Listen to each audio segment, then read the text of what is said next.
Vijayawada university మంచి భవిష్యత్తు కోసం తెలుగు విద్యార్థులు ఇష్టపడే యూనివర్సిటీ. నమస్తే, welcome to I dream inside politics with కవిత.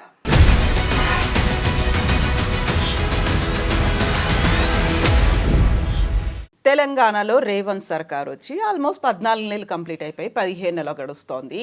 ఇప్పుడు మాత్రం రాజకీయంగా రేవంత్ సర్కార్ మీద విమర్శలు ఎందుకని ఎక్కువగా వినిపిస్తున్నాయి. గతంలో ఈ ప్రభుత్వం ఉండదు, పడిపోతుందని చెప్పిన తర్వాత ఇప్పుడు ప్రభుత్వంలో మంత్రులకి సీఎంకి మధ్యలో ఒక గ్యాప్ అనేది ఏర్పడింది. ఒకవైపు అధికారులు కూడా మాట వినట్లేదు అనేటువంటి వాదనలు ఎందుకు వినిపిస్తున్నాయి. దీంతో పాటుగా ప్రతిసారి బీఆర్ఎస్ సర్కార్ సీఎం కేసీఆర్ చేసినటువంటి అభివృద్ధి గురించి మాట్లాడేవాళ్ళు దాన్ని స్టాటిస్టికల్ డేటా రూపంలో పెట్టారు. ఆ తర్వాత ఆ డేటా ఎందుకని వెబ్సైట్ నుంచి మాయమైంది, ఇందులో కూడా అవకతవకలు జరిగాయి, అక్రమంగా రిపోర్ట్ తయారు చేశారు అంటూ 10 మంది అధికారుల మీద చర్యలు తీసుకోవడానికి సీఎం రేవంత్ ఆదేశాలు జారీ చేసినట్టుగా వస్తుంది. ఇందులో నిజమెంత? వీటన్నిటి గురించి మాట్లాడుకుందాం.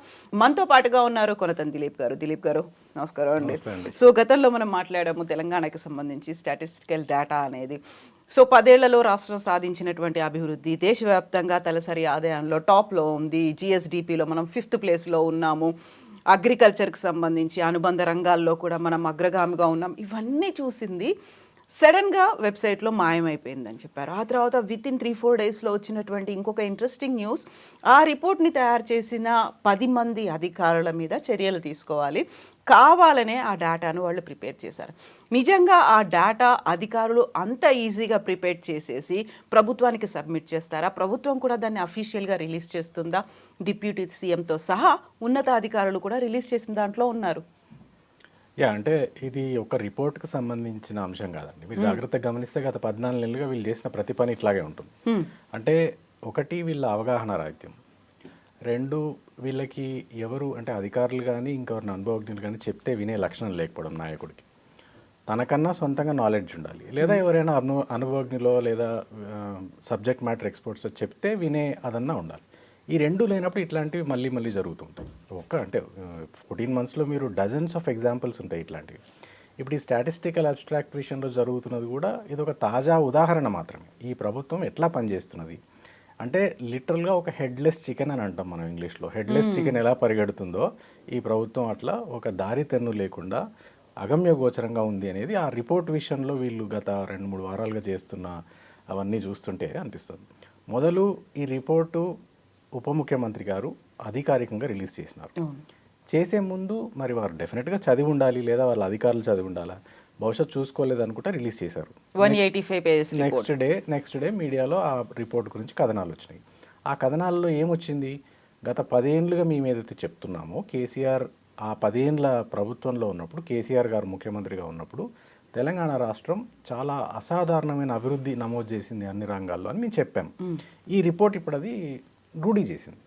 అయితే ఈ రిపోర్ట్ ఏదో అంటే బీఆర్ఎస్ హయాంలో వచ్చిన రిపోర్ట్ అయి ఉంటే కొట్టి పారేసేవాళ్ళు చాలామంది, మీ రిపోర్ట్ మీరే రాసుకున్నారని అనేవాళ్ళు. ఈ రిపోర్ట్ ప్రాధాన్యత ఎందుకు పెరిగింది అంటే ఇది కాంగ్రెస్ ప్రభుత్వము ఆల్మోస్ట్ 14 నెలలు అంటే దాదాపు ఏడాదిన్నర అవుతుండగా రిలీజ్ చేసిన ఒక రిపోర్ట్. సో డెఫినెట్గా దానికి చాలా అంటే చాలా శాంక్టిటీ ఉంటుంది. ఎందుకంటే కాంగ్రెస్ గవర్నమెంట్ అంటే ఆ ప్రభుత్వం పోయి ఈ ప్రభుత్వం వచ్చిన 14 నెలల తర్వాత అధికారులు ఎంతో డేటాని చర్న్ చేసి మదించి రాసి ఉంటారు కాబట్టి డెఫినెట్గా ఇది ఫ్యాక్ట్. ఇది కానీ దురదృష్టవశాత్తు రేవంత్ రెడ్డికి నిజాలు ఒప్పుకునే గుణం లేదు. ఆయన అధికారంలోకి వచ్చిందే అబద్ధాల పునాదుల మీద. గత 14 నెలలుగా ప్రభుత్వాన్ని నడుపుతుంది కూడా అబద్ధాల పునాదుల మీదనే. కాబట్టి ఏమైందంటే ఆయనకు సడన్గా ఈ నిజం చూసేసరికి షాక్ తగిలింది. అందువల్లనే వెంటనే నెక్స్ట్ డేకి ఆ రిపోర్ట్ మాయమైంది. ఇప్పుడు ఇంకా నిన్న మొన్న వస్తున్న వార్తలు వింటే చాలా ఆశ్చర్యకరంగా ఉంది. ప్రభుత్వ అధికారుల మీద చర్యలు తీసుకోవడం ఏంటి, ఈ రిపోర్ట్ తయారు చేశారని అంటే నిజం చెప్తే చర్యలు తీసుకుంటారు ఈ ప్రభుత్వంలో.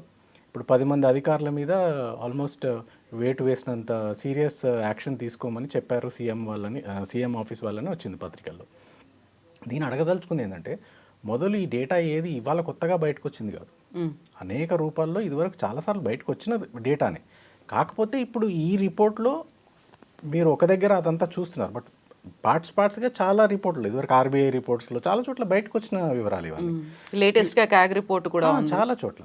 సో ముఖం బాగాలేదని అద్దం పగలగొట్టుకున్నట్టు ఇప్పుడు మీరు ఈ రిపోర్ట్ని దాచేస్తే నిజాలు తెలియకుండా ఉండవు. నేను మొదటి నుంచి చెప్తున్నట్టుగా 2 మాటల్లో చెప్పాలంటే కేసీఆర్ గారు అంటే ఒక నిజం, రేవంత్ రెడ్డి అంటే ఒక అబద్ధం. ఈ నిజాన్ని భరించలేడు కాబట్టి ఈ రిపోర్ట్ని ఇప్పుడు దాచేసే ఒక ప్రయత్నం చేస్తున్నాడు రేవంత్ రెడ్డి. సింపుల్గా చెప్పాలంటే అంతే. సో ఇప్పుడు మళ్ళీ సరికొత్తగా ఇంకొక డేటా రూపొందించే ఆలోచనలో ఉన్నారా? ఎందుకంటే ఆ 10 మంది అధికారులు ఏదో కావాలని ఒక ఫ్యాబ్రికేటెడ్గా ఒక రిపోర్ట్ తయారు చేశారు, ఒక గూఫప్ అయిపోయింది అనుకున్నప్పుడు మళ్ళీ సరికొత్తగా రిపోర్ట్ తయారు చేయాలి అంటే ఏ అంశాల ఆధారంగా రిపోర్ట్ అనేది ఉంటుంది అనుకుంటున్నారు మీరు? అట్లా ఉండదండి. అంటే అధికారులు ఒక ఫ్యాబ్రికేటెడ్ రిపోర్ట్ తయారు చేశారనేది అవాస్తవం. ఎందుకంటే వాళ్ళకు సెల్ఫ్ ఇంట్రెస్ట్ ఏముంటుందండి? జనరల్గా మీరు గమనిస్తే అధికారులు అనేవాళ్ళు ఏ ప్రభుత్వం అధికారంలో ఉంటే వాళ్ళకు అంటే అనుకూలంగా ఉండడానికి ప్రయత్నిస్తారు. ఎందుకంటే వాళ్ళ జాబ్ సెక్యూరిటీకి సంబంధించిన అంశం కూడా కాబట్టి. సో డెఫినెట్గా వాళ్ళు అయితే గీతే ఇంక అంతో ఇంతో పాత గవర్నమెంట్ గురించి ఏమైనా నెగిటివ్ చెప్పడానికి ట్రై చేస్తారు తప్పితే పాజిటివ్ చెప్పారు కదా.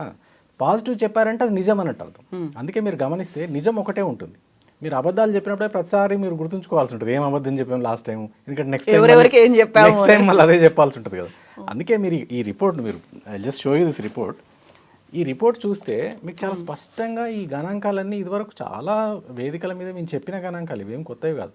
అగ్రికల్చర్లో కానీ, పవర్ సెక్టర్లో కానీ, ఇరిగేషన్లో కానీ, ఎకానమీలో కానీ, అట్లా ఏ సెక్టర్ వైపు తీసుకున్నా కానీ అన్నీ ఇదివరకు చెప్పిన గణాంకాలు. ఇదివరకు మేము ఏవేవైతే విజయాలుగా మేము చెప్పుకున్నామో గత 10 ఏళ్ల కాలంలో అవే ఈ రిపోర్ట్లో ఉన్నాయి. కాకపోతే రేవంత్ రెడ్డికి ఏంటంటే మొదటి నుంచి కూడా ఆయనకు నిజం ఇష్టం ఉండదు. ఆయన రాజకీయం అంతా అబద్ధమే కాబట్టి ఆయన ఈ నిజాన్ని జీర్ణించుకోలేకపోతున్నాడు. అది సమస్య. ఇప్పుడు ఇంకోటి, ఇప్పుడు ఈ రిపోర్ట్ని ఏదో వెబ్సైట్లోంచి పుల్ డౌన్ చేశారు అని చెప్తున్నారు. రిట్రాక్ట్ చేశారనే పదం కూడా కొన్ని పత్రికలు రాశాయి. ఇప్పుడు ఒక రిపోర్ట్ని రిట్రాక్ట్ చేయడం అనేది సాధారణంగా అంతే అంటే మామూలుగా జరిగేది. ఎందుకంటే ఈ రిపోర్ట్ వెనుక చాలా కృషి ఉంటుంది. కొన్ని వందల మంది అధికారులు ఎంతో డేటా చార్జ్ చేసిన తర్వాత ఇది తయారు చేస్తారు. దీనికి ఎంతో ఖర్చు కూడా అవుతుంది. ఉదాహరణకు మీరు గమనిస్తే ప్లానింగ్ డిపార్ట్మెంట్ ఎవ్రీ ఇయర్ ఇట్లాంటి రిపోర్ట్ల మీద డేటా కలెక్షన్కి కానీ, ఆ డేటాను అనలైజ్ చేయడానికి కానీ, తర్వాత ప్రింట్ చేయడానికి కానీ కొన్ని వేల కాపీలు ప్రింట్ అవుతాయి. అండ్ ఆల్ కలర్ పేజెస్ అవి. సో డెఫినెట్గా ఇట్ ఇన్కర్స్ లాట్ ఆఫ్ ఎక్స్‌చేకర్స్ మనీ. నేనేమంటా అంటే కేవలం ఒక్క వ్యక్తి నిజాన్ని సహించలేకపోవడం వల్ల ఇవాళ ఇన్ని లక్షల కోట్ల రూపాయలు ప్రజాధనం వృధా అవుతుంది. ఆ యాంగిల్ నుంచి కూడా ఆలోచించాలి. రెండోది, తెలంగాణ ఒక లాఫింగ్ స్టాక్ అవుతుంది బయట రాష్ట్రాల విషయం. ఇప్పుడు బయట నుంచి కూడా గమనిస్తుంటారు. ఓన్లీ ఇదేదో తెలంగాణ ప్రజలకు సంబంధించిన అంశమే కాదండి. బయట నుంచి అన్ని రాష్ట్రాల ప్రజలు చూస్తుంటారు, కేంద్ర ప్రభుత్వం చూస్తుంటుంది, ఇన్వెస్టర్లు చూస్తుంటారు, రీసెర్చర్స్ చూస్తుంటారు, స్టూడెంట్స్ చూస్తుంటారు. ఎంతోమంది ఈ డేటాను రెగ్యులర్గా యాక్సెస్ చేస్తుంటారు. మీరు ఉత్తిన ఒక రిపోర్ట్ లాంచ్ చేసి 4 రోజుల తర్వాత అబ్బాయి అది తప్పు అని చెప్పి దాన్ని రిట్రాక్ట్ చేసి మళ్ళీ ఇంకో రిపోర్ట్ తయారు చేసి అంటే చాలా అంటే ఒక చిన్నపిల్లల ఆటలాగా చేస్తున్నాడు రేవంత్ రెడ్డి అని అనిపిస్తుంది నాకు. సో ఇక్కడే ఇంకొక కీలకమైనటువంటి అంశం కూడా చేర్చకొస్తుంది. ఇప్పుడు 10 మంది అధికారులు అన్నప్పుడు వాళ్ళు ఏం తయారు చేస్తున్నారో వాళ్ళకు ఉన్నటువంటి మెయిన్ గోల్ ఏంటో కూడా తెలుసు. దేని మీద వాళ్ళు ఫోకస్ పెట్టాలి, ఆ రిపోర్ట్ ఎందుకోసం ఇవ్వాలి అనేది కూడా తెలుసు. కావాలని చేసినప్పుడు ఒక వాళ్ళని మానిటర్ చేయడానికో సూపర్వైజ్ చేయడానికో ఇంకో డిపార్ట్మెంట్ ఉంటుంది. ఇంతమంది కూడా ఇన్వాల్వ్, జస్ట్ ఒక 10 మంది మాత్రమే కూర్చొని చేయరు కదా. ఇన్ని డిపార్ట్మెంట్స్ అనేవి అందులో ఇన్వాల్వ్ అయి ఉన్నప్పుడు కేవలం ఆ 10 మంది మాత్రమే తప్పు చేశారు అనడానికి లేదు కదా. What about other departments? అన్నీ ఏమవుతున్నాయి అప్పుడు? అంటే యాక్చువల్గా ఎవరు తప్పు చేయలేదండి ఇక్కడ. నిజంగా ఎవరి బాధ్యత వాళ్ళు నిర్వర్తించారు. అధికారులు ఎవరైతే వివిధ శాఖల అధికారులు ఆ రిపోర్ట్కి డేటాను పంపించారో వాళ్ళందరూ నిజంగానే ఆ జరిగిన గ్రోత్ని, ఆ లాస్ట్ 10 ఏళ్లలో జరిగిన గ్రోత్ని వాళ్ళ దగ్గర ఉన్న నెంబర్స్ని పంపించారు. పంపిస్తే ప్లానింగ్ డిపార్ట్మెంట్ వాళ్ళు వాటన్నిటిని కొలేట్ చేసి రిపోర్ట్ తయారు చేశారు. అలాంటప్పుడు ఎవరిని తప్పుపట్టాల్సిన అవసరం లేదు. ఇప్పుడు ఈ 10 మంది అధికారుల మీద కూడా చర్యలు తీసుకుంటున్నాం అనే లీక్లు ఎందుకు ఇస్తున్నారంటే వాళ్ళ తప్పుని కప్పిపుచ్చుకోవడానికి. ఇప్పుడు ఏమైపోయింది, వాళ్ళు రిపోర్ట్ని వెనక్కి లాగారు. దానికి ప్రజలందరిలో ఆ విషయం వెళ్ళిపోయింది. ఒక రిపోర్ట్ ఇచ్చారు, అందులో కేసీఆర్ గారు 10 ఏళ్ల పాటు ఎలా అభివృద్ధి చేశారు ఈ రాష్ట్రాన్ని అనేది స్పష్టంగా ఉంది. ఇప్పుడు ఆ రిపోర్ట్ని వెనక్కి తీసుకున్నారు అనే విషయం ప్రజల్లోకి పోయింది. సో ఆ డ్యామేజ్ని కంట్రోల్ చేయడానికి కొంత ఫైర్ ఫైటింగ్ లాగా వీళ్ళు ఏదో 10 మంది అధికారుల మీద చర్యలు తీసుకుంటున్నాం అనే లీక్లు ఇస్తున్నారు. నిజానికి ఆ అధికారులు ఏం తప్పు చేయలేదు, వాళ్ళు నిజాన్ని రాశారు అంతే, అంతకుమించి వాళ్ళు చేసిన తప్పేం లేదు. రెండోది, ఈయన ఈ రిపోర్ట్ అంటే సరే ఆపుతాడేమో చేశాడు, బట్ ఆర్బీఐ రిపోర్ట్లు, క్యాగ్ రిపోర్ట్లు అయితే ఆపలేడు కదా. రేపు బడ్జెట్ వస్తుంది, డెఫినెట్గా నిజమైన లెక్కలు ప్రజల ముందు పెట్టాల్సింది. అబద్ధాలు స్పీచ్ల్లో నడుస్తాయేమో, తన అనుంగు పత్రికల్లోనో అనుంగు మీడియాలోనో రాసుకోవడానికి చెప్పడానికి పనికొస్తాయేమో, కానీ నిజాలు ఏమిటో తప్పనిసరిగా ఈ రిపోర్ట్ కాకపోతే ఇంకో రిపోర్ట్లో బయటపడుతుంది. ప్రజలకు వాస్తవాలు తెలుసు కదా. ఇంకోటి కనబెడదామండి, 10 ఏళ్ల పాటు ప్రజలు ఎన్నెన్ని అభివృద్ధి కార్యక్రమాలు చూశారో వాళ్ళ కల్లారా చూశారు. ఇప్పుడు కరెంట్ రావడం అనేది నిజమా అబద్ధమా? ఈ రాష్ట్రంలో తెలంగాణలో ఏర్పడిన నాడు లోటుతో ఉన్న ఈ రాష్ట్రం తర్వాత సమృద్ధిగా కరెంటు 24 గంటల కరెంట్ ఇచ్చే స్థాయికి ఎదగడం నిజమా అబద్ధమా? ఈ రాష్ట్రంలో ఉన్న సుమారు 4 కోట్ల మంది ప్రజలు తమ అనుభవంలో ఉన్న విషయం కదా అది. అదెవరో ఒక రిపోర్ట్లో ఎస్ అనో నో అనో రాస్తే నిజమో అబద్ధం కాదు కదా. అట్లాగే నీళ్లు, సాగునీళ్ళు రావడం, తాగునీళ్ళు రావడం, ఇవన్నీ నిజాలా అబద్ధాలా? అట్లాగే రైతు బంధు, ఇంకా వందల ఇట్లాంటి స్కీమ్స్, కళ్యాణ్ లక్ష్మి కావచ్చు, షాదీ ముబారక్ కావచ్చు, కేసీఆర్ కిట్ కావచ్చు, లేదా ఇరిగేషన్ ప్రాజెక్టులు కావచ్చు, లేదా హైదరాబాద్లో జరిగిన అభివృద్ధి కావచ్చు, వచ్చిన పెట్టుబడులు కావచ్చు, ఇందులో ఏది అబద్ధం అండి? ఇవన్నీ నిజాలే కదా, ప్రజల కళ్ళ ముందు ఉన్నాయి కదా. ఈ అభివృద్ధి, ఈ సంక్షేమాన్ని వాళ్ళు అనుభవించారు కదా ప్రజలు. వాళ్ళు ఎట్లా మర్చిపోతారు? ఈయనేదో ఒక రిపోర్ట్ని వెనక్కి తీసుకొని దాన్ని దాచిపెట్టేస్తే ప్రజలెవరికి నిజాలు తెలియదని అనుకుంటే దాని అమాయకత్వం. సో ఇక్కడ 10 మంది అధికారులు ఒక రకంగా వినిపిస్తున్నటువంటి ఒక విమర్శన, దాన్ని మీరు ఆరోపణ అంటారా, ఒక అబ్జర్వేషన్ ఏంటంటే, గతంలో సీఎం రేవంత్ రెడ్డి ఒక మాట ఉన్నతాధికారుల గురించి, నేను ఒక తప్పు చేయమని చెప్తే వాళ్ళు 3 తప్పులు చేస్తున్నారు, ఏసీ రూముల్లోంచి కదలట్లేదు, బయటికి వెళ్ళండి, పని చేయండి అనే మాట ఒక రకంగా ఆగ్రహావేశాలు కూడా వచ్చాయి అధికారుల్లో. మమ్మల్ని ఏంటి ఇలా మాట్లాడుతున్నారు అనే దాంతోపాటు ఇప్పుడు 10 మంది అధికారుల మీద చర్యలు తీసుకోవాలని. సో ఈ రకమైనటువంటి చర్యల వల్ల గ్యాప్ అనేది పెరిగింది అనేది నిజమేనా? మీ అబ్జర్వేషన్ ఏంటి? 100% అండి. మీరు గమనిస్తే రేవంత్ రెడ్డి ప్రభుత్వానికి ఒకవైపు నుంచి లేవు సమస్యలు, మల్టిపుల్ డైరెక్షన్స్ నుంచి ఉన్నాయి. ఇప్పుడు అధికారులతో ఆయన అనవసరంగా ఒక లేని ఫ్రిక్షన్ క్రియేట్ చేసుకుంటున్నాడు. ఎందుకు చేసుకుంటున్నాడో, ఆయనకి ఎవరు సలహాలు ఇస్తున్నారో తెలియదు మనకి. జనరల్గా బ్యూరోక్రసీతో ఏ రాజకీయ పార్టీ అయినా అధికారంలోకి వచ్చినప్పుడు బ్యూరోక్రసీతో ఒక సత్సంబంధాలు పెట్టుకోవాల్సిన అవసరం ఉంటుంది. ఎందుకంటే అండి, బ్యూరోక్రాట్స్ 30 ఏళ్ళ పాటు ఉంటారు. రాజకీయ పార్టీలు 5 ఏళ్ళు ఎలక్షన్లో గెలిచి వచ్చిన తర్వాత 5 ఏళ్ళ పాటు ఉండి మళ్ళీ తర్వాత ఎలక్షన్లో గెలిస్తే ఉంటారు, లేకపోతే మళ్ళీ ప్రభుత్వం మారిపోతుంది. కానీ బ్యూరోక్రాట్స్ అలా కాదండి. ఏ ప్రభుత్వం వచ్చినా వాళ్ళు ఉంటారు అక్కడే 30 ఏళ్ళ పాటు. అండ్ వాళ్ళకి అపారమైన అనుభవము అవన్నీ కూడా ఉంటాయి, చాలా ఏళ్ళుగా సిస్టంలో ఉండడం వల్ల. డెఫినెట్గా వాళ్ళ సహకారం లేకుండా ఏ ప్రభుత్వం కూడా విజయవంతంగా నడపడం సాధ్యం కాదు ఎవరికైనా.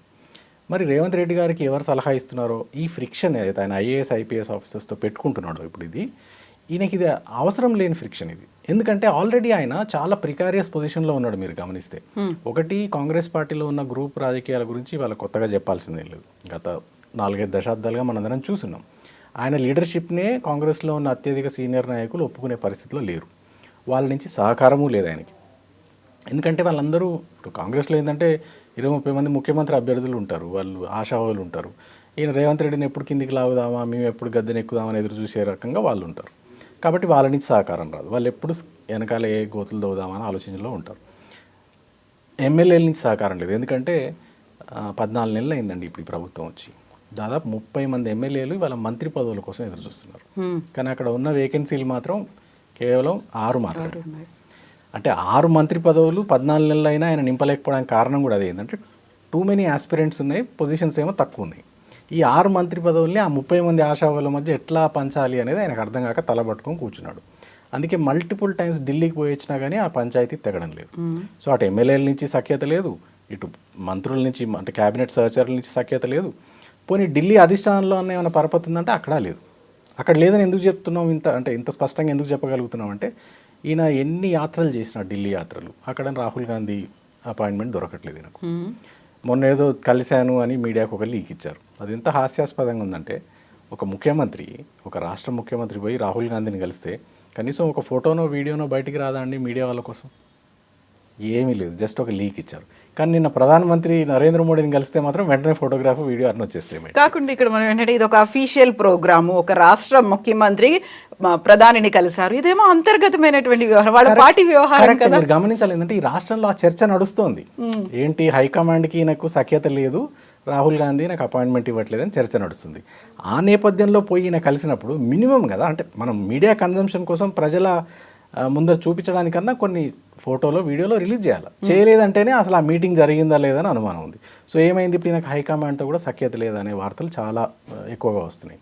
సో ఇటు మంత్రివర్గ సహచరులతో సఖ్యత లేదు, ఎమ్మెల్యేలతో మంచి రిలేషన్షిప్ లేదు, హైకమాండ్తో లేదు. ఇప్పుడు ఏమైంది, ఇప్పుడు అధికారులతో కూడా ఈయన గోక్కుంటున్నాడు. సో లిటరల్గా ఆయనకు సహకారం చేయాల్సిన ప్రతి వ్యవస్థతో ఆయన పంచాయతీ పెట్టుకుంటున్నాడు. ఇది చాలా అంటే తప్పుడు పద్ధతి. మరి ఆయన అడ్వైజర్లు ఎవరు అడ్వైజర్ని వినే కండిషన్లో ఆయన ఉన్నాడో లేదో నాకు తెలియదు, కానీ బట్ ఎవరు చేయకూడదు ఇట్లా. ఎందుకంటే ఆయన సక్సెస్ కావాలంటే ఇప్పుడు నేను చెప్పిన 4-5 వర్గాల వాళ్ళ ప్రజలు కానీ వాళ్ళ నాయకులు కానీ ఆయనకు సహకరించాలి. ఇవన్నీ లేకపోవడం వల్లనే ఈయన ప్రభుత్వం ప్రతి విషయంలో విఫలమవుతుందనేది చాలా ఓపెన్ సీక్రెట్. ఇప్పుడు అటు అధికారులు సహకరించక, ఇటు మంత్రివర్గ సహచరులు సహకరించక, అధిష్టానము ఆయనకు పెద్దగా సహకరించక ఇవన్నిటి వల్ల ఏమవుతుంది, ఏది ముట్టుకున్నా కానీ ఇట్లా అవుతుంది. ఫెయిల్, ప్రతి రంగంలో ఫెయిల్. ఏది ముట్టుకున్నా ultimate result is zero, ultimate result is failure. ఇది జరుగుతుంది. సో ఈ రోజే ఇన్ఛార్జ్గా బాధ్యతలు స్వీకరించినటువంటి మీనాక్షి నటరాజన్ ఒక మాట అన్నారు, కాంగ్రెస్ పార్టీలో ఇలాంటి గొడవలు అనేది గ్రూపిజాలు అనేవి ఏమీ లేదు, అందరూ పార్టీ కోసం, అందరూ ఇక్కడ ప్రభుత్వం కోసమే పోరాడుతున్నారు, సహకరిస్తున్నారు, కలిసి పని చేస్తున్నారు అనే మాట. ఆబ్వియస్గా ఆమె అదే మాట చెప్పాలి కదండి. ఆమె నిజంగానే వీళ్ళు గ్రూపుల్లో విడిపోయి కొట్టుకుంటున్నారని అయితే చెప్పలేదు కదా. అది పెద్దగా దానికి ఎక్కువ తవ్వాల్సిన అవసరం కూడా లేదు. మీరు ఏ మంత్రి దగ్గరికి వెళ్ళి వాళ్ళకి కదిలిచ్చినా ఆయన ఏం భాష మాట్లాడుతున్నాడు, ఆయనకు రేవంత్ రెడ్డి అంటే ఎంత గౌరవం ఉంది, చాలా ఓపెన్ సీక్రెట్స్ ఇవన్నీ. మీడియాలో చాలామంది మిత్రులు కూడా చెప్తున్నారు ఈ మాట. ఏంటంటే ఇప్పుడు చాలామంది సీనియర్ కాంగ్రెస్ నాయకులు ఎలా ఉన్నారంటే 10 ఏళ్ళ తర్వాత అధికారంలోకి వచ్చాము, సో ఈ ఎన్నేళ్ళు ఉంటామో తెలియదు, 5 ఏళ్ళు ఉంటామా, ఇంక ఈ లోపలే ప్రభుత్వం పడిపోద్ది అనే భయాలు చాలా మందిలో ఉన్నాయి. సో వాళ్ళందరూ ఏంటంటే సంపాదనలో పడ్డారు కాబట్టి రేవంత్ రెడ్డిని పెద్దగా డిస్టర్బ్ చేయరు వాళ్ళు. కాబట్టి దట్ డజంట్ మీన్ వాళ్ళు ఆయనకు సహకరిస్తారని కాదు. వాళ్ళు ఎంతసేపు వాళ్ళ శాఖ, వాళ్ళ జిల్లా ఎక్కడెక్కడ ఆదాయ మార్గాలని అవన్నిటినీ ఆ పనిలో బిజీగా ఉన్నారు, కలెక్షన్లలో బిజీగా ఉన్నారు. అందువల్ల రేవంత్ రెడ్డికి కొంచెం బ్రీతింగ్ టైం దొరుకుతుంది. కానీ నిజంగా వాళ్ళు కొంత టైం గడిచిన తర్వాత, వాళ్ళు కొంత ఫైనాన్షియల్గా కొంచెం స్టెబిలైజ్ అయిన తర్వాత వాళ్ళు రేవంత్ రెడ్డి మీద ఇప్పుడున్నంత దయతో ఉంటారని నేనైతే అనుకోవట్లేదు. డెఫినెట్గా they will demand their pound of flesh. సహకరించట్లేదు అంటున్నారు. ఇప్పుడు తెలంగాణలో అతిపెద్ద ప్రమాదం జరిగింది, ఎస్ఎల్బిసి టన్నెల్ దుర్ఘటన జరిగింది, 8 మంది చిక్కుకుపోయారు. ఆల్మోస్ట్ ఈరోజు 7వ రోజు. మంత్రివర్గం సహకరించకపోతే సీఎం రేవంత్ రెడ్డి ఒక మాట చెప్పారని 5-6 మంత్రులు అక్కడే మకాం వేశారు. పొద్దున్న నుంచి రాత్రి దాకా అక్కడ ఏం జరుగుతుంది అనేది చూస్తున్నారు కదా. ఆ మాట వినకపోవడం సహకరించకపోవడం కాదా, సహకరించడం కాదా? అది అంటే ఇది 2 లెవెల్స్లో జరుగుతుంది. ఇప్పుడు సహకరించడం అని అంటే ప్రతిరోజు పొద్దున్న లేసి ఏమి పంచాయతీ పెట్టుకోరు ఆయనతో, ప్రతి విషయంలో అట్లా ఉండరు. కాకపోతే ఏంటంటే అంటి ముట్టనట్టుగా ఉంటారు. మీకు అది ఎక్కడ కనిపిస్తుంది అంటే, ఉదాహరణకు రేవంత్ రెడ్డి మీద ఏదైనా రాజకీయ దాడి జరిగింది అనుకోండి, ప్రత్యర్థుల నుంచి, రాజకీయ ప్రత్యర్థుల నుంచి. చాలాసార్లు మీరు గమనిస్తే ఉన్న 12 మంది అంటే 11 మంది మంత్రుల్లో ఈయనను వదిలేస్తే 11 మంది, ఆ 11 మందిలో ఎవ్వరూ నోరెత్తరండి, ఆయన డిఫెండ్ చేయరు. ఇది నేనంటున్న మాట కాదు, కాంగ్రెస్ హైకమాండ్ ఢిల్లీ నుంచి గమనించి ఈ విషయం మీద వాళ్ళకి అక్కడి నుంచి ఫీడ్బ్యాక్ ఇచ్చారు. ఏంటంటే శాసనసభలో కానీ శాసనసభ బయట కానీ రేవంత్ రెడ్డి మీద రాజకీయ ప్రత్యర్థులు ఏదైనా దాడి చేస్తే మిగతా మంత్రివర్గ సహచరులు, మిగతా ఎమ్మెల్యేలు ఎవరు నోరెత్తట్లేదేంటి అంటే ఆయన ఏకాకిం చేశారా అనే టైప్ ఆఫ్ ఫీడ్బ్యాక్ వాళ్ళు ఢిల్లీ నుంచి ఇచ్చారు. ఇది వాస్తవం. మీరు గమనిస్తే, అంటే ఇదేదో నేను చెప్పడం కాదు, మీరు పత్రికల్లో మీడియాలో కూడా చూడండి, చాలాసార్లు రేవంత్ ఒంటరిగానే పోరాడుతున్నట్టు కనిపిస్తుంది. ఇది ఎందుకు జరుగుతుంది అని అంటే వీళ్ళెవరు ఆయన్ని యాక్సెప్ట్ చేయట్లేదు. ఒకటి, ఆయన ఏజ్లో వీళ్ళకైనా చిన్నవాడు, అనుభవంలో అసలు అనుభవం లేదు, ఆయన కనీసం మంత్రిగా పనిచేసిన అనుభవం లేదు. ఏదో లక్ కలిసి వచ్చి కొన్ని ఈక్వేషన్స్ కలిసి రావడం వల్ల ఆయన ముఖ్యమంత్రి స్థానంలో కూర్చున్నాడు. ఈ సీనియర్ కాంగ్రెస్ నాయకుల వరకు ఈ విషయంలో అంటే ఆయన మీద అది లేదు, అంటే ఆయన అంటే గౌరవం లేదు, ఆయన పొజిషన్ని యాక్సెప్ట్ చేసే అది కూడా లేదు. ఇప్పుడు ఎస్ఎల్బిసి విషయంలో కూడా చూడండి, అంటే చాలా అంటే నాన్ ఇంట్రెస్టెడ్గా ఉంది ప్రభుత్వం అనేది అనిపిస్తుంది. ఒకటి, ఆ వేగం లేదు, ఏదన్నా ప్రమాదం జరిగినప్పుడు స్పందించాల్సినంత వేగంతో స్పందించలేదు ఈ ప్రభుత్వం. ఫస్ట్ డే ఉత్తమ్ కుమార్ రెడ్డి గారు హెలికాప్టర్లో వెళ్ళి చూసి వచ్చారు. టన్నెల్లో యాక్సిడెంట్ జరిగితే హెలికాప్టర్లను చూస్తే ఏం కనిపిస్తుందండి? ఆ తర్వాత 2వ రోజు 3వ రోజుకి ఎప్పుడైతే ప్రతిపక్షం నుంచి తీవ్రమైన విమర్శలు వచ్చినాయో అప్పుడు కదిలిందండి ప్రభుత్వ యంత్రాంగం. అప్పటిదాకా చాలా స్లోగా, చాలా అంటే నిమ్మకు నీరెత్తినట్టుగా వ్యవహరించారు. ఇక ముఖ్యమంత్రి రేవంత్ రెడ్డి గారు అయితే అసలు ఈ సంఘటనే జరిగినట్టుగా ఆయన వేరే కార్యక్రమాల్లో బిజీగా ఉన్నారు. ఎన్నికల ప్రచారానికి వెళ్ళారు, ఢిల్లీకి వెళ్ళారు. అంటే రాష్ట్రంలో అంత పెద్ద ప్రమాదం జరిగితే ఒక ముఖ్యమంత్రి స్పందించాల్సిన స్థాయిలో స్పందన అయితే లేదు. మంత్రివర్గ సహచరులు కూడా ఇక తప్పదు అన్నప్పుడు, ప్రతిపక్ష నాయకులు కూడా కదులుతున్నాడు, వాళ్ళు కూడా ప్రకటనలు ఇస్తున్నారు అన్నప్పుడు మాత్రమే కదిలారు. కానీ అప్పటిదాకా ఏం లేదు. ఇంకోటి మీరు గమనిస్తే ఫస్ట్ 5-6 డేస్లో అక్కడ పెద్దగా జరిగిన వర్క్ కూడా ఏం లేదండి. ఆ మెషిన్ని కట్ చేసి ఆ పార్ట్స్ తీయాలనేది కూడా నిన్న తీసుకున్న నిర్ణయం, నిన్నటిదాకా కనీసం ఆ నిర్ణయం కూడా తీసుకోలేదు. సో అంటే ఒక ప్రభుత్వము ఒక విపత్తు జరిగినప్పుడు ఎంత స్పీడ్గా అయితే స్పందించాలో అంత స్పీడ్గా స్పందించలేదు ఒకటి. ఇంకో దురదృష్టం ఏంటంటే అక్కడ చిక్కుకున్న వాళ్ళు ఎవరు మన రాష్ట్రం వాళ్ళు కాదు అనే ఒక నిర్లక్ష్యం కూడా కనిపిస్తుంది. ఇది చాలా దుర్మార్గం. ఎందుకంటే ప్రాణాలు ఎవరివైనా ప్రాణాలే.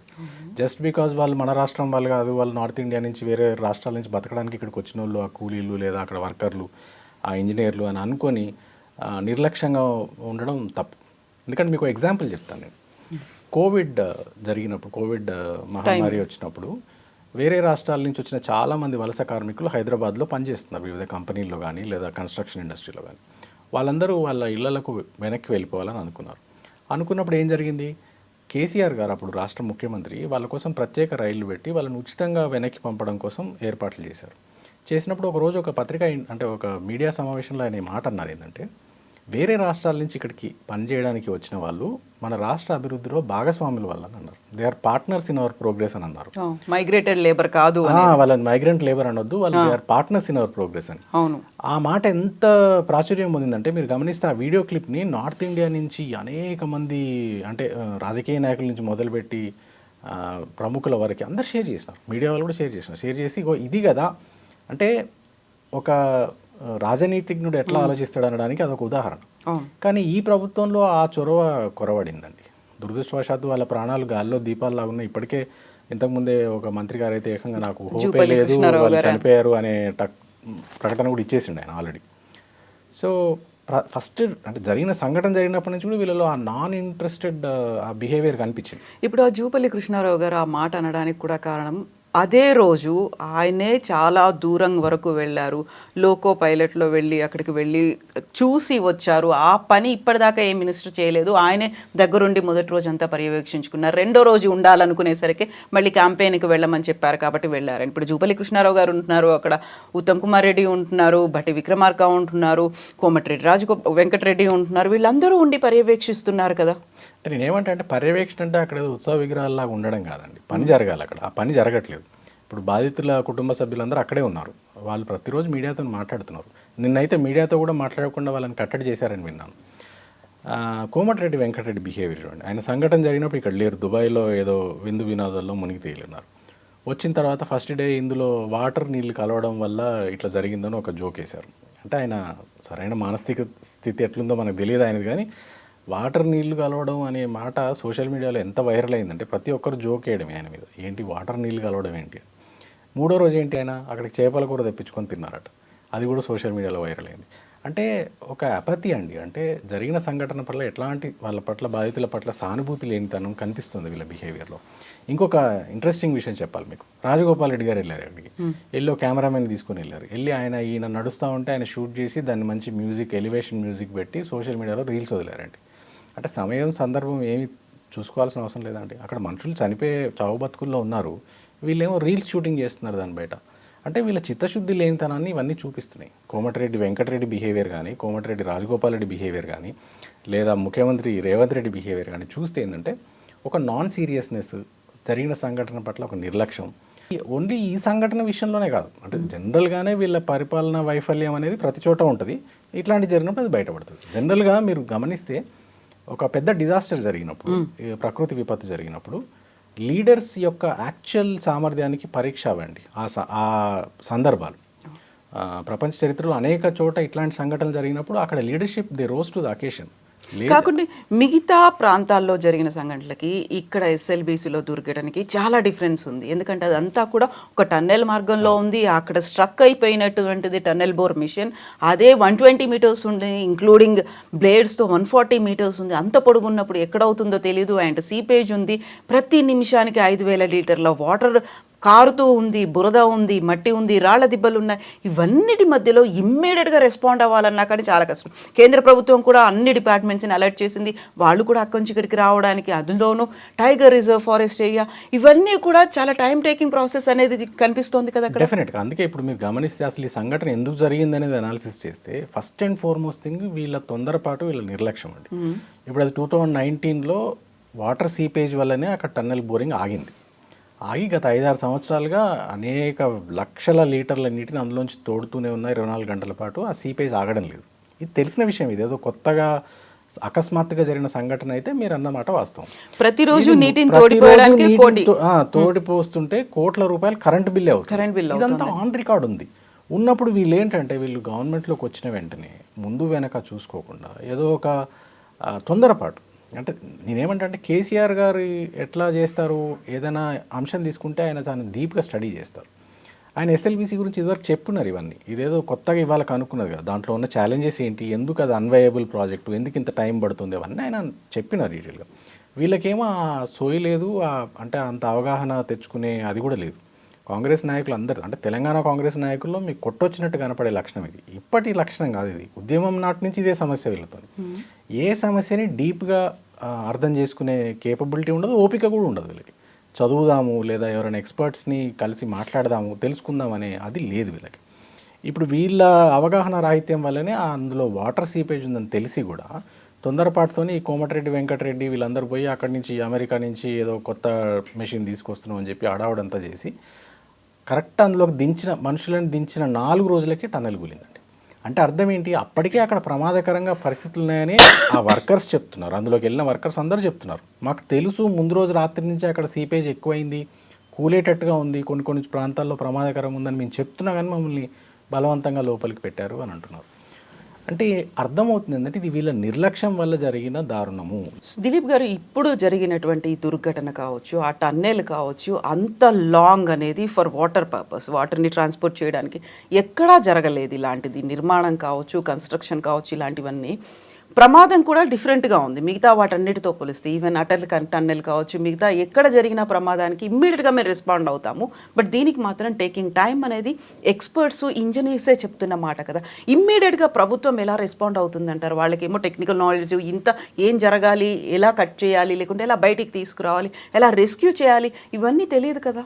అంటే ఏదైనా ప్రకృతి విపత్తు కానీ ఇట్లాంటి యాక్సిడెంట్ కానీ జరిగినప్పుడు అండి, ఒక నాయకుడి యొక్క యాక్చువల్ కేపబిలిటీస్ ఏందో అప్పుడు బయటపడతాయి. అంటే ఆయన లీడర్షిప్ యొక్క నిజమైన లక్షణాలు ఏంటో అప్పుడు బయటపడతాయి. ఇప్పుడు రేవంత్ రెడ్డి గారు ఏదో వెంటనే నెక్స్ట్ డే పోయి వాళ్ళందరినీ బయటికి రక్షించి తీసుకురావాలని నేను అనట్లేదండి. ప్రపంచంలో చాలా చోట్ల ఇట్లాంటి సంఘటనలు జరిగినప్పుడు అక్కడ లీడర్షిప్ ఎట్లా వ్యవహరించింది అనేది కొన్ని టెక్స్ట్ బుక్ కేస్ స్టడీస్ ఉన్నాయి. విపత్తు జరిగినప్పుడు దాన్ని ఎట్లా ఎదుర్కోవాలా, ఎట్లా ప్రజలకు దాని నుంచి రిలీఫ్ కల్పించాలనే దాని విషయంలో అనేక ఉదాహరణలు ఉన్నాయి. సో మీకు ఇక్కడ కొట్టొచ్చినట్టు కనపడేది ఏంటంటే ఆ నాయకత్వ లేమి.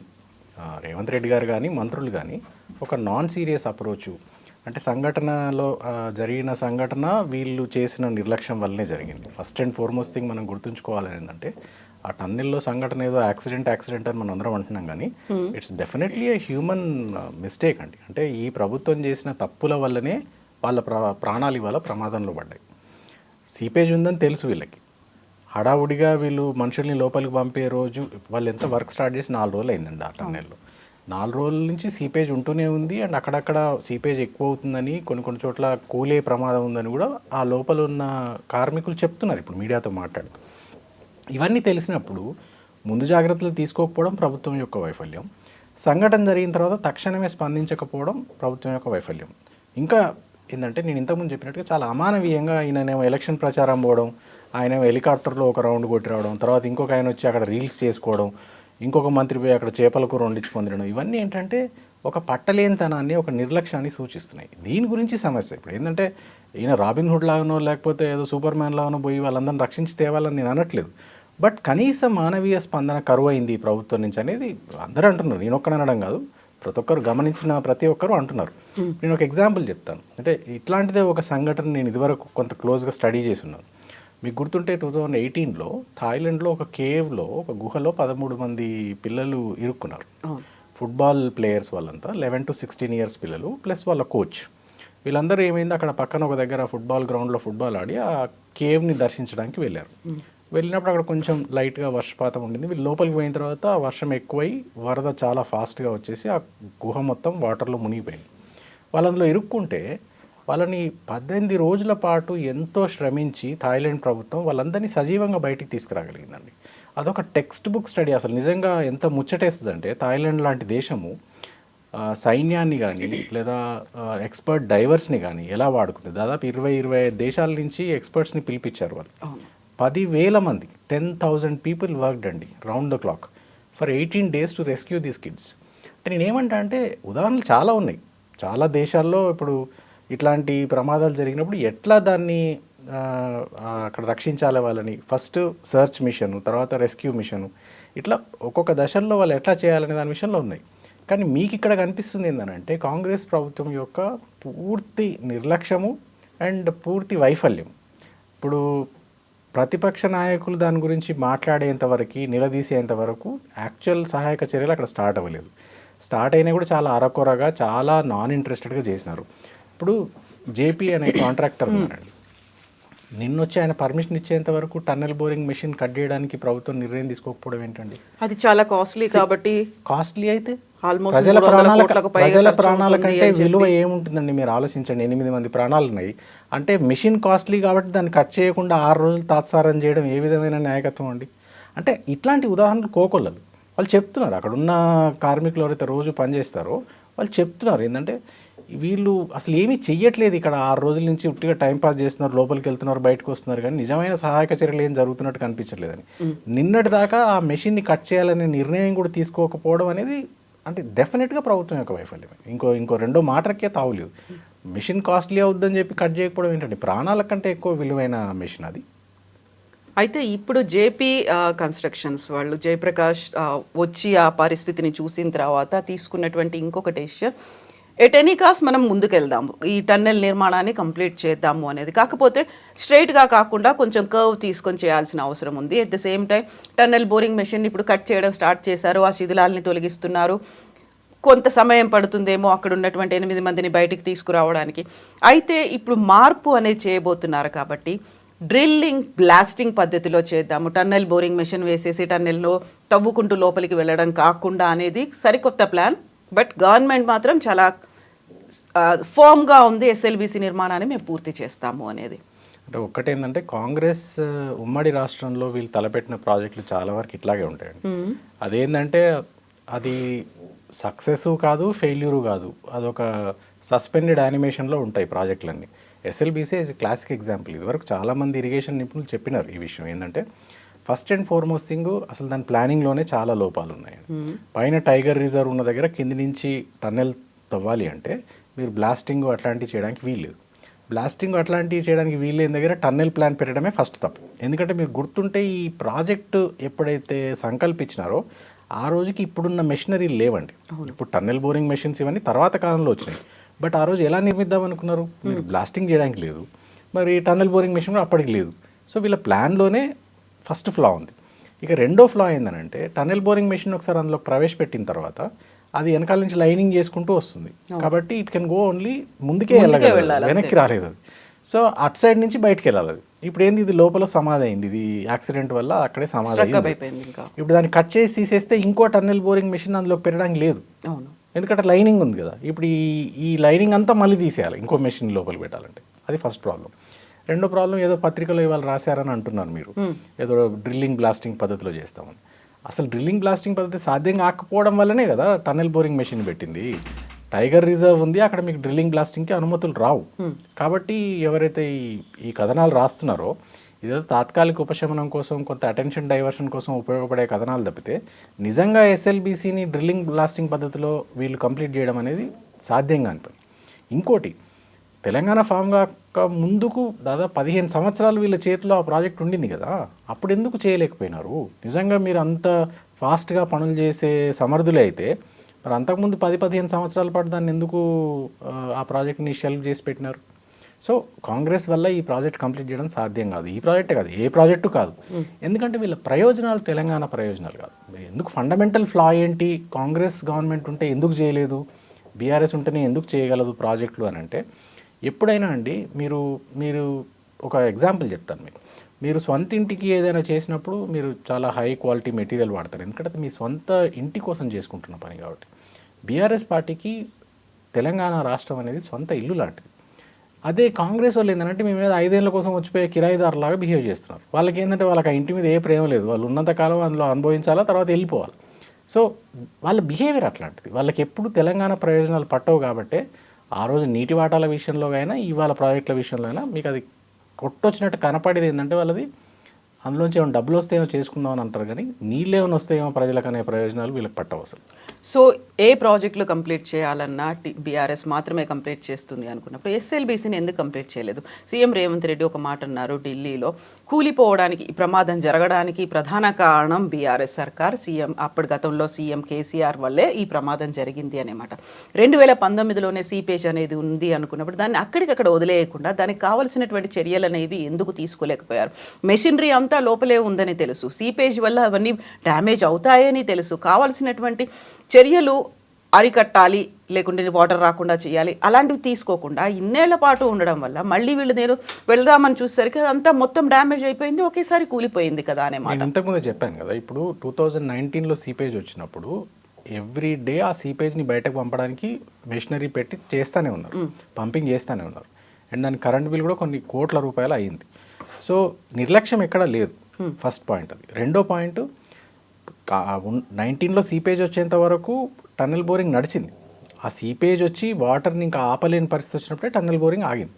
రెండోది ఏంటంటే ఇప్పుడు ఈ సీపేజ్ ఎందుకు అరికట్టలేదనంటే సీపేజ్ అంటే చాలా, అంటే మీరు ఒకసారి గుహ లోపలికి వెళ్ళి, అంటే ఆ టన్నెల్ లోపలికో లేదా గుహ లోపల ఎక్కడైనా సీపేజ్ వచ్చిన దగ్గర చూస్తే అర్థమవుద్దండి, ఇది ఉట్టిగా మాటల్లో చెప్తే అర్థం కాదు. అంత ఫ్లో, ఇప్పుడు ఏదైతే ఫ్లో వచ్చిందో, ఇప్పుడు జరిగిన యాక్సిడెంట్ దగ్గర ఫ్లో మీరు చూస్తే అన్ని టన్నుల టన్నెల్ బోరింగ్ మెషిన్ని మొత్తం ధ్వంసం చేసి పారేసింది. అంటే వాటర్ యొక్క ఫ్లో అట్లా ఉంటుంది, వాటర్ యొక్క ప్రెషర్ అట్లా ఉంటుంది. దాన్ని మనం తక్కువ అంచనా వేయడానికి వీల్లేదు. ఎందుకు ఆపలేదు అని అంటే ఏదో ఆపడానికి ఏదో దానికి ప్లగ్ పెడుతునో దానికి ఒక మూత పెడుతునో ఆగిపోయేది కాదండి.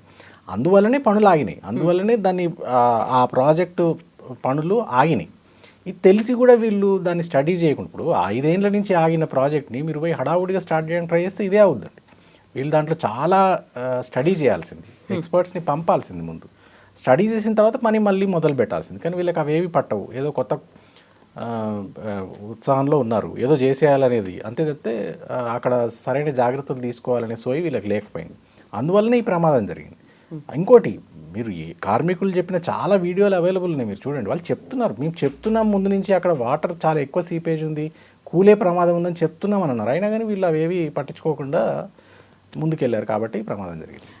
ఒక అతిపెద్ద ప్రమాదం జరిగింది, ఒక పెద్ద ప్రాజెక్టు, ఆల్మోస్ట్ 49 కిలోమీటర్ల టన్నెల్ నిర్మాణం జరగాలి. అది అనివార్య కారణాల వల్ల దశాబ్దాల నుంచి కొనసాగుతూనే వచ్చింది. ఇప్పుడు అనుకోని దుర్ఘటన జరిగింది, 8 మంది అందులో చిక్కుకుపోయారు, రోజులు గడిచిపోతున్నాయి. ఈ టైంలో బీఆర్ఎస్ పార్టీ రాజకీయాలు చేస్తోంది అనే ఒక మాట ఉంది, దానికి మీరేం చెప్తారు? రాజకీయాలు చేయడం లేదు, నేను ఏమంటున్నా అంటే మీరు గమనిస్తే అందుకోసమే ఫస్ట్ 5-6 డేస్ కనీసం టన్నెల్ యాక్సిడెంట్ జరిగిన ప్లేస్కి ఏ నాయకుడు కూడా వెళ్ళలేదు, బీఆర్ఎస్ నాయకులు. ఎందుకంటే మాకు తెలుసు స్పృహ ఉన్నది మాకు, అక్కడ సహాయక చర్యలకు కానీ దేనికి కానీ విఘాతం కలిగించకూడదు. మనం వెళ్ళి అక్కడ ఏదైనా చేస్తే అవసరంగా అవన్నీ ఆగిపోతాయనే ఉద్దేశంతోనే, డిస్టర్బ్ అవుతాయనే ఉద్దేశంతోనే హరీష్ రావు గారు, జగదీష్ రెడ్డి గారు నిన్నటి వరకు కూడా వెళ్ళలేదు. ఎప్పుడైతే వీళ్ళ నిర్లక్ష్యం వల్ల పనులు జరగట్లేదు అని అక్కడి నుంచి ఫీడ్బ్యాక్ వచ్చిందో, అక్కడ ఉన్న కార్మికుల వీడియోలు ఎప్పుడైతే బయటకు వచ్చినాయో, ఎప్పుడైతే వాళ్ళ కుటుంబీకులు వాళ్ళు ఏడుస్తున్నారు లిటరల్గా బయట కూర్చొని, వాళ్ళని మీడియాతో కూడా మాట్లాడనీయకుండా ఆంక్షలు పెట్టారండి. ఎంత దుర్మార్గమైన ప్రభుత్వం చూడండి. ఎప్పుడైతే వాళ్ళ నుంచి ఫీడ్బ్యాక్ వచ్చిందో అప్పుడు ఇంకా ఈ మొద్దు ప్రభుత్వాన్ని వీళ్ళ మొద్దు నిద్ర నుంచి లేపాలి అనే ఉద్దేశంతో మాత్రమే నిన్న హరీష్ రావు గారు వెళ్ళినారు. అంతేగాని మాకు ఇక్కడ రాజకీయం చేయాల్సిన అవసరం లేదు. ఎందుకంటే ఇదేదో పర్ఫార్మింగ్ గవర్నమెంట్ కాదండి. పర్ఫార్మింగ్ గవర్నమెంట్ అయితే మీరు ఇట్లాంటి అవకాశాల కోసం చూడాలి ప్రతిపక్షంగా. ప్రతిరోజు ఫెయిల్ అయ్యే గవర్నమెంట్కి ఇట్లాంటి యాక్సిడెంట్ జరిగినప్పుడు మేము దాంట్లో అడ్వాంటేజ్ తీసుకోవాల్సిన అవసరం అసలే లేదు. ఇది సర్వభ్రష్టత్వం పొందిన ప్రభుత్వం. ప్రతి దాంట్లో వీళ్ళు ఏది ముట్టుకుంటే అది ఫెయిల్యూర్. కాబట్టి రోజు 100 ఇష్యూస్ ఉంటాయి ఈ ప్రభుత్వం మీద ఫైట్ చేయడానికి. మీ మీద ఒక యాక్సిడెంట్ని ఇష్యూ లాగా చేసుకోవాల్సిన ఆగత్యం బీఆర్ఎస్ పార్టీకి లేదు. ఇప్పుడు ఎస్ఎల్బీసీ ప్రాజెక్ట్ ప్రమాదం జరిగింది, ఆ తర్వాత వాళ్ళని బయటికి తీసుకొచ్చే ప్రయత్నాలు, రెస్క్యూ ఆపరేషన్స్ ఇవన్నీ అవుతున్నాయి. నెక్స్ట్ ఏం జరగాలంటారు? జయప్రకాష్ కన్స్ట్రక్షన్స్ అయితే ముందుకు వెళ్తాము, మళ్ళీ ప్రత్యామ్నాయ రూట్ అనేది మేము ఐడెంటిఫై చేసాము, ఒక డిజైన్ కూడా తీసి చూపించారు. కాబట్టి వాట్ విల్ హ్యాపెన్ నెక్స్ట్ ఏం జరుగుతుంది? ఒకటి, నేను ఇరిగేషన్ నిపుణుని కాదు కాబట్టి నెక్స్ట్ ఏం జరగాలనేది నేను ఇట్లా కూర్చొని చెప్పలేను. కాకపోతే ఏంటంటే డెఫినెట్గా ఇరిగేషన్ నిపుణుల్ని ఉన్నారు, అట్లాంటి రంగంలో అనుభవజ్ఞులైన అనేక మంది తెలంగాణలో ఉన్నారు, బయట కూడా ఉన్నారు. వాళ్ళందరితో ఒక కమిటీ లాంటిది వేసి అందరితో చర్చించి ఏది బెస్ట్ ఫీజిబుల్ మార్గం ఏంటనేది తెలుసుకొని ఆ రూపంలో ముందుకెళ్ళాలి. అల్టిమేట్గా నేను లాస్ట్ ఇంటర్వ్యూస్లో కూడా చాలాసార్లు ఒక పాయింట్ చెప్తా ఉంటాను, బీఆర్ఎస్ పార్టీకి కేవలం తెలంగాణ ప్రయోజనాలు మాత్రమే ముఖ్యము. ఈ పార్టీ చేస్తుంది, ఆ పార్టీ చేస్తుంది కాదు. నిజంగా ఆ ప్రాజెక్ట్ కంప్లీట్ అయ్యే ప్రాజెక్ట్ నీళ్ళే వస్తాయి, అంతకన్నా కావాల్సింది ఏం లేదు మాకు. డెఫినెట్గా ఈ ప్రాజెక్ట్ కంప్లీట్ తొందరగా కావాలని కోరుకుంటాం, ప్రజలకు నీళ్లు రావాలని కోరుకుంటాం. అట్లా వస్తే సంతోషపడే మొదటి పార్టీ బీఆర్ఎస్ పార్టీని. Yes Dilip garu, thank you so much. Thank you అండి. Thank you.